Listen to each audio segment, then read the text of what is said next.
Il est vrai qu'on est le 4/04/2024 et à cette occasion, Marvel Studios nous a dévoilé une petite affiche qu'on va analyser et on va en plus de ça parler de certaines choses qu'on a un petit peu évoquées cette nuit, puisque je vous rappelle que Deadline, The Hollywood Reporter, ces petits médias-là ont partagé des choses par rapport aux 4 fantastiques. Et pourquoi 4 avril 2024? Parce que t'as beaucoup de 4. Donc ils ont parlé des 4 fantastiques.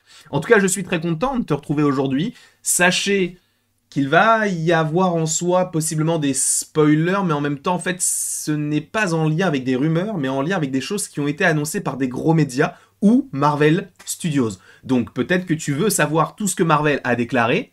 Si oui, je suis là pour toi. Quoi qu'il en soit, on a la première image autre que le logo ou autre que ce poster qu'on a eu. Donc, où, je vous rappelle, on a Pedro Pascal, Vanessa Kirby, Joseph Quinn et Ebon Moss-Backrack qui interprètent respectivement Mister Fantastique, la Femme Invisible, la Torche Humaine et la Chose. On a Herbie également qui sera bel et bien là.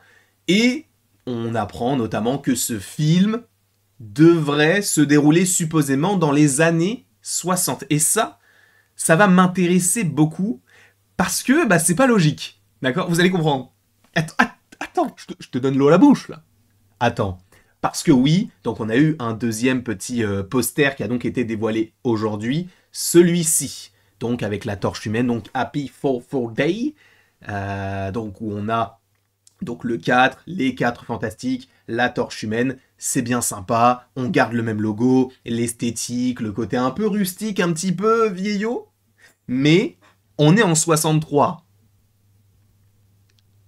Il y a des choses à évoquer par rapport à ça. Dans un premier temps, parlons du costume. Bon, on est clairement sur un petit pull qui peut, par ailleurs, ressembler un petit peu au pull qu'arbore Pedro Pascal. Donc a priori, en tout cas pour l'instant, évidemment, on va rentrer en phase de tournage cet été. Donc on a le temps qu'il y ait des changements, mais en tout cas pour l'instant, les premiers visuels officiels de Marvel nous dévoilent un pull, d'accord, qui fait évidemment très rétro, qui fait référence aux anciens costumes. On n'est pas sur un truc tout en... comment peut-on dire ça? J'allais dire en lycra, mais c'est pas vraiment du lycra, mais en tout cas, comme tous les costumes qu'on peut avoir actuellement du côté du MCU, on est vraiment loin de ça, puisqu'on est vraiment sur quelque chose d'assez rétro. Donc avec un pull qui semble être bien bien chaud, un pull que tu peux mettre à la montagne, le petit 4 bien sûr, donc qui devrait être le logo officiel, même le 4 fait très très ancien par rapport au premier logo qu'on avait. Je rappelle qu'au début c'était un rond et le 4 un peu énigmatique, enfin un petit peu minimaliste plus qu'énigmatique, et là c'est vraiment le rond blanc avec le 4 bleu, supposément, bon là il est tout enflammé, donc on suppose que ce sera le rond bleu. Quoi qu'il en soit, on a ça, d'accord? On a ce côté-là, ce petit pull très sympathique, c'est cool, c'est pimpant. Sauf que ce n'est pas la seule chose qu'on a dans ce poster-là, puisqu'on a une ville. Et je suis désolé, mais est-ce que pour vous, les années 60 ressemblaient à ça? Est-ce que pour vous, les bâtiments, là, des bâtiments qui sont en forme de cône, enfin pas de cône, mais de glace magnum inversée, pour vous, ça c'est les années 60? Non.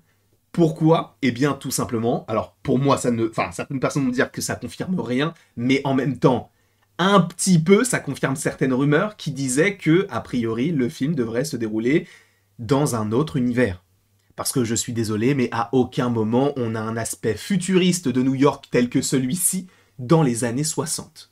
Ça ne ressemble pas à New York. Alors, tu me diras, peut-être que ce n'est pas New York, peut-être que c'est une autre ville, une autre galaxie, et à ce moment-là, voyage dans l'espace. On peut partir très très loin. Moi, je vais partir du principe qu'on reste actuellement sur Terre, même si ça peut être une autre planète, d'accord? Mais là, en restant sur Terre, on comprend que, bon, on est dans une autre réalité où la technologie peut-être a pris le pas, et sachant de toute manière que ce n'est pas du tout illogique par rapport au fait qu'on ait un petit robot du nom de Herbie. Et lui aussi, il faut se renseigner un petit peu sur lui, puisque Herbie, c'est censé être du coup un robot qui est là pour veiller sur les enfants de Suzanne et de Reed.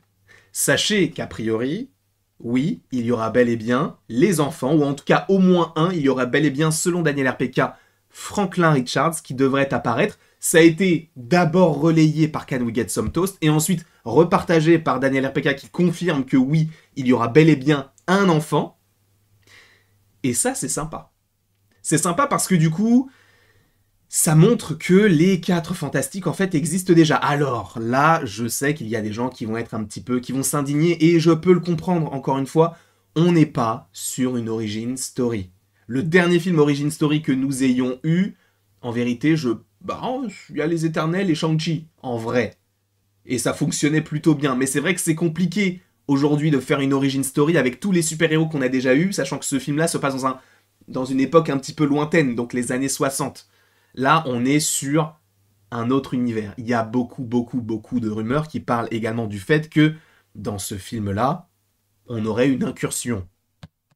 Et ça, c'est en lien avec Doctor Strange 2, bien évidemment. Je vous rappelle que, vous savez, l'univers où Doctor Strange affronte Doctor Strange avec des notes de musique, ça, c'est un monde où il y a eu une incursion. Ça a été, ils l'ont dit eux-mêmes, moi, j'ai pas pu stopper l'incursion. Voilà, mon monde, il est comme ça. Ok, donc son univers, il est en soi détruit. Sauf que, dans le film des 4 Fantastiques, a priori, ça, ce ne sont que des rumeurs, donc attention, spoiler en même temps aussi, c'est que, oui, dans ce film, on pourrait avoir des incursions. Et ça mènerait à Secret Wars.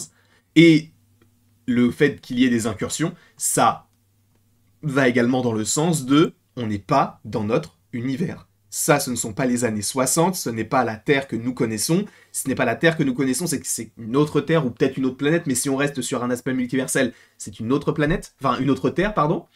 Et ça part sur possiblement du Kang, du coup des incursions, la Secret Wars.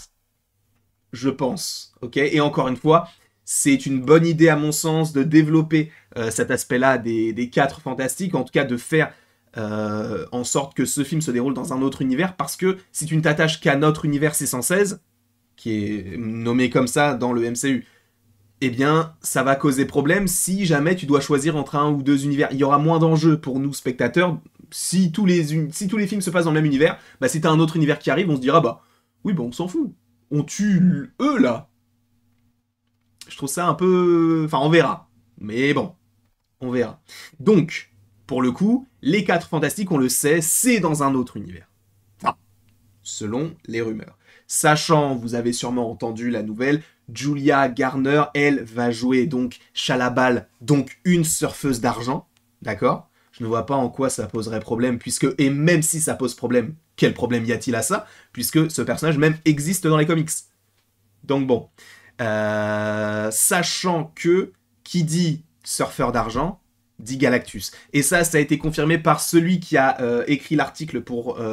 c'était The Hollywood Reporter ou c'était Deadline? Je crois que c'était Deadline. Mais bref, c'est Justin Kroll qui, lui, a déclaré que, bah oui, en fait, Galactus serait le méchant du film. Alors, je sais que ça ne va pas plaire à tout le monde. Moi-même, je suis réticent à ça, puisque tu peux te dire... Attends, déjà, on a le multivers. Pourquoi vous mettez pas un Kang à la limite, tu vois? Parce que Kang, en plus, il est connecté aux 4 Fantastiques. Et on partirait vraiment sur, du coup, Galactus. Il y a des rumeurs... Enfin, là, pour le coup, les gros médias parlent du fait qu'on n'a pas encore l'acteur. Il y en a qui disent que Antonio Banderas aurait été sondé, tout comme Javier Bardem. Je ne sais pas vraiment sur quel pied danser. Je préfère croire les gros médias plutôt que des scoopers, hein, bien sûr. C'est logique. Mais attention, parce que peut-être que ce sera véritablement lui et qu'on a déjà l'acteur. De toute manière, sachez que cette année, on a la Comic-Con en juillet. Je crois que c'est du 24 au 27 juillet, quelque chose comme ça. Mais en tout cas, on l'a en juillet. Je crois que c'est le week-end qui suit la sortie de Deadpool 3. Donc on a Deadpool 3 et après on a la Comic-Con. C'est une dinguerie. Et après, on a la D23 du 8 au 11 août, je crois. Quelque chose comme ça.